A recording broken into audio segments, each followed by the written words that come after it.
देशाचे कृषी मंत्री संसदेमध्ये सांगतात की गेल्या 5 वर्षामध्ये शेतकऱ्याचं उत्पन्न वाढलं। एकदा श्वेतपत्रिका काढावी त्यांनी की गेल्या 5 वर्षामध्ये शेतकऱ्याचा उत्पादन खर्च किती वाढला, 5 वर्षापूर्वी मिळणारी वस्तू आज किती किमतीला शेतकरी विकत घेतो आणि 5 वर्षापूर्वी शेतीमालाला मिळणारा भाव आणि आज मिळणारा भाव याची श्वेतपत्रिका काढावी, म्हणजे शेतकऱ्याचं उत्पन्न वाढलं का शेतकऱ्याचं कर्ज वाढलं हे कळेल। विधानसभेच्या निवडणुकीमध्ये राज्यातल्या शेतकऱ्यांचा 7/12 कोरा करण्याचं आश्वासन दिलेलं होतं आणि आज राज्याचे अर्थमंत्री अजितदादा पवार म्हणतात की राज्याची आर्थिक स्थिती बरोबर नसल्यामुळं आम्ही हे आश्वासन पाळू शकत नाही। अजितदादा पवार हे गेल्या अनेक वर्षापासून अर्थमंत्री राहिलेले आहेत, मागच्या सरकारमध्येही ते अर्थमंत्री होते।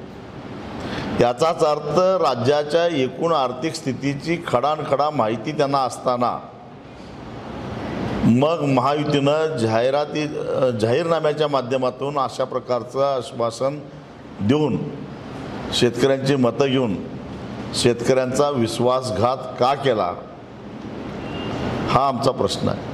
आणि मला राज्यपाल करा असं वेगवेगळं म्हणजे असं वेगळ्या भावना होती, राज्यपाल तरी करा नाहीतर मग मला अडगळीत पडण्याची वेळ येत असते। अशा या लोकांचा आणि जनसामान्यांच्या प्रश्नांचा आता कुठं सुतराम संबंध राहिलेला नाही, त्यामुळे ते असंच भीक मागत फिरतील।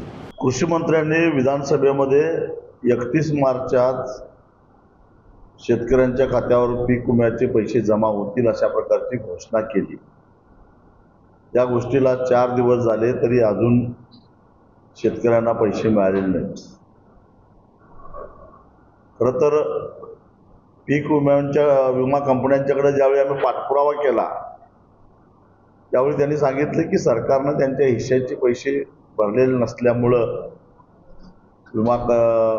विम्याचे पैसे शेतकऱ्यांना मिळत नाहीत। म्हणजे एका बाजूला सरकार आपली जबाबदारी पार पाडत नाही। खरीप सीझन होऊन 3 महिने होऊन गेले, रब्बीचा सीझन आता संपला, सगळ्या प्रकारचं कापणी झाली, मळणी झाली, अजूनही शेतकऱ्यांना विम्याचे पैसे मिळत नाहीत, ही अत्यंत दुर्दैवाची गोष्ट आहे। आणि त्यामुळं आम्ही इशारा दिलेला आहे,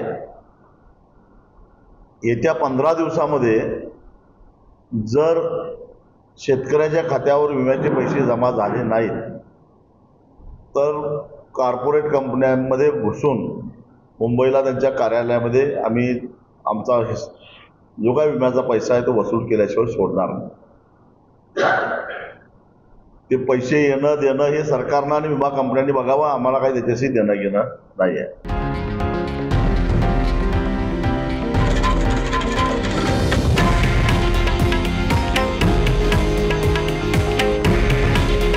हे आहे देशातील नंबर 1 न्यूज नेटवर्क आणि आपण पाहत आहात TV9 मराठी। काळजी तुमची, हित महाराष्ट्राचं।